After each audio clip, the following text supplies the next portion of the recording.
অকস্মাৎ পাষাণ হয়ে যাওয়া, আর আর আমাদের সেই বরদান দেওয়া যা যা আমরা কখনো চাইনি। আমি পাষাণ হয়ে থেকেও তোমাকে তোমার ভক্তির ফল দিতেই থাকবো। আর তারপর হঠাৎ অন্তর্হিত হওয়া, কেন দাদা, কেন? কি কারণ এটার? ভাবো,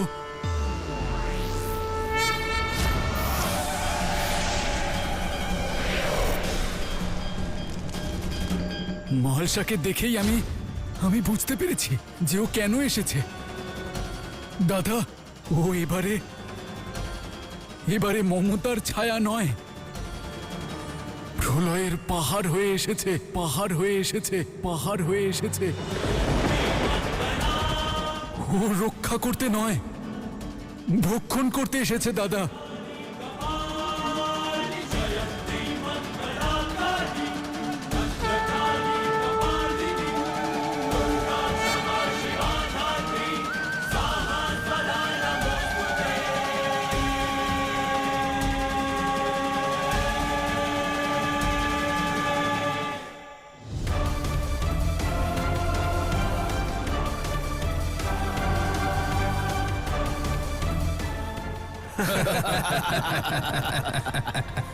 হাসো, হাসো না। ওখানে তো খুব হাসছিলে, এখন কি হলো? হাসো বলছি।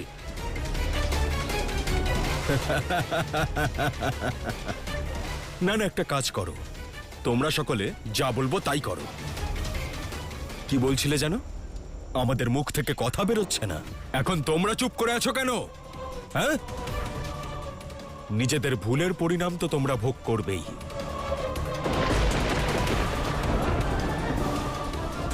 এবার দেখব তোমাদের তিনজনকে কে বাঁচায় আমার থেকে।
तट पर प्रकट हुई तू ही दुर्गा माता काली, तेरी महिमा सबसे न्यारी।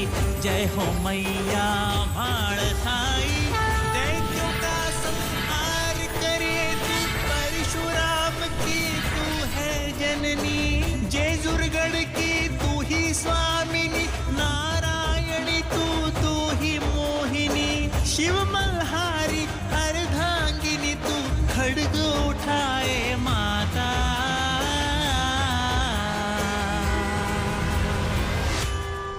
माता भारसाई, माता भारसाई, माता भारसाई, माता भारसाई, माता भारसाई, माता भारसाई, माता भारसाई,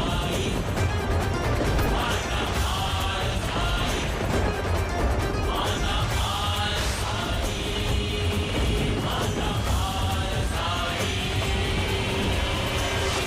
ভালো হয়েছে তুমি নিজেই এখানে চলে এসেছো। একসাথে প্রতিকার পূরণ হবে। এবার আমাদের সামনে তোমায় নত হতে হবে।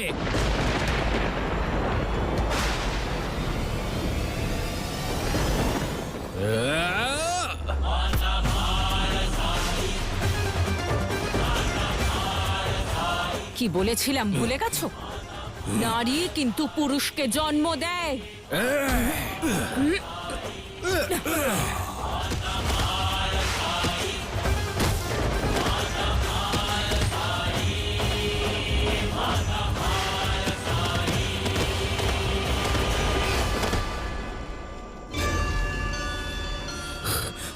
এবার আমি বুঝতে পেরেছি দাদা, যেটা না হওয়ার ছিল এবার সেটা সেটা হয়ে গেছে। আমাদের বিনাশ আরম্ভ হয়ে গেছে দাদা। এই সমস্ত ঘটনা নেহাত সংযোগ নয় দাদা। মাতার আমাদের কুলে জন্ম নেওয়া, আমাদের সম্মুখে এসে নারীর সম্মান আর নারীর মর্যাদা নিয়ে কথা বলা, এটা নিয়তির সিদ্ধান্ত দাদা। কোনো এক বিশেষ উদ্দেশ্যের আরম্ভ। এটা ভাগ্যের লিখন দাদা।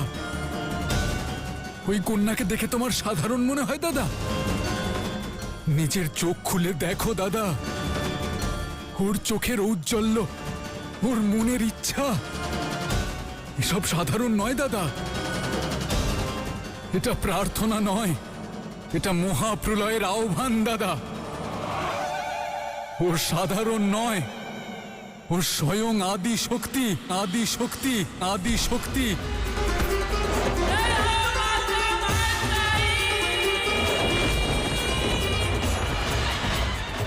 ও মহালসা নয় দাদা, ও সাক্ষাৎ মা কালী, সাক্ষাৎ মা কালী, সাক্ষাৎ মা কালী।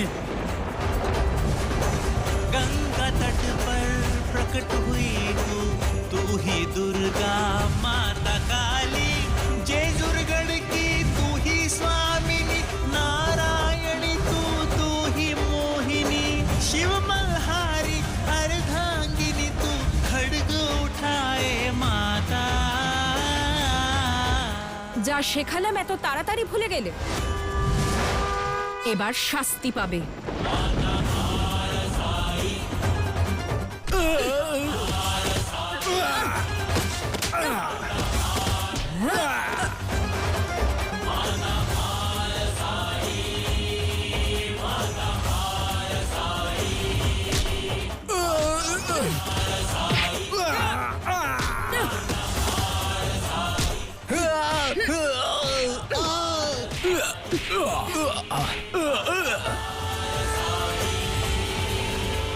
হ্যাঁ হ্যাঁ জানি, আমি সব জানি এবং অনেক আগে থেকে জানি। তারই প্রতিকার খুঁজছিলাম আমি। তোমার মতো ঘোর তপস্যা করছিলাম না। এই 20 বৎসরে মহালসার প্রত্যেক সুখের খবর নিয়েছি আমি। এটা সুনিশ্চিত করেছি যেন ওর সমস্ত সম্মান পায় এবং বিশেষভাবে খেয়াল রেখেছি তার মর্যাদার। সর্বদা সবাই তার মর্যাদাকে সম্মান করেছে আমার রাজত্বে। আর তুমি স্বয়ং মণি, তুমি স্বয়ং 20 বৎসর ধরে প্রায়শ্চিত্তের হৃদয় নিয়ে তাঁর ঘোর তপস্যা করেছ।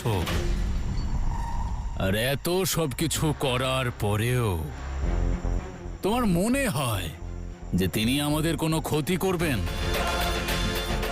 নিজের আদরের মণি কাকাকে আর নিজের মল্ল কাকাকে শাস্তি দেবে? মনে ওই মহালসার সঙ্গে দেখা করে তোমার মতিভ্রষ্ট হয়ে যায়নি তো? হ্যাঁ, প্রায়শ্চিত্তের ইচ্ছা নিয়ে কেবল আত্মার মলিনতা দূর হয় দাদা, কিন্তু সেই দেহের নয় যে পাপ করেছে। আমার তপস্যাও ব্যর্থ হয়েছে আর তোমার প্রচেষ্টাও। এখন মাতা এসে গেছেন দাদা, মাতা এসে গেছেন আমাদের বিনাশ করতে।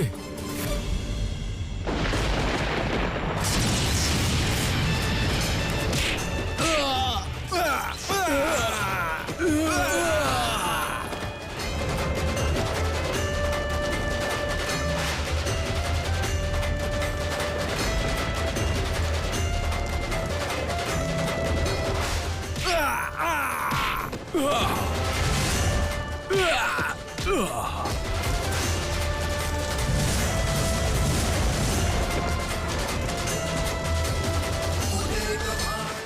বুঝতে পারছি যে পাঠশালায় শিক্ষক এক হাতে পুস্তক আর এক হাতে লাঠি কেন রাখেন। কারণ কিছু মূর্খ ভালো করে বললে বোঝে না।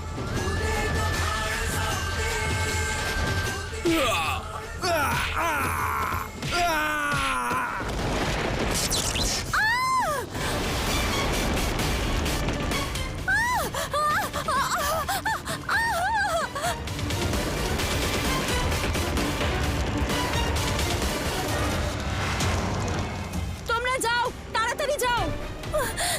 কিন্তু কিন্তু মহালসা, তুমি আমার চিন্তা করো না। আমি কাকাকে প্রতিশ্রুতি দিয়েছিলাম যে নারীর সম্মানের জন্য শেষ নিঃশ্বাস পর্যন্ত লড়বো। যাও না মহালসা, না, আমি বলেছি যাও।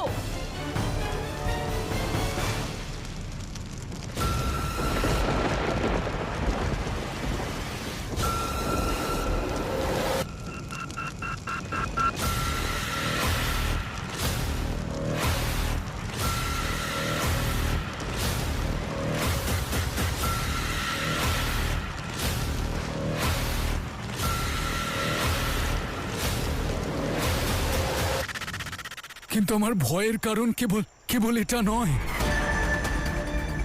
এর থেকেও বড় কিছু হতে চলেছে, যাকে আমরা দুজন আটকাতে পারবো না দাদা। এবার তো আমি স্পষ্ট বুঝতে পারছি যে বাস্তবিকই তোমার মতি ভ্রষ্ট হয়ে গেছে মনে।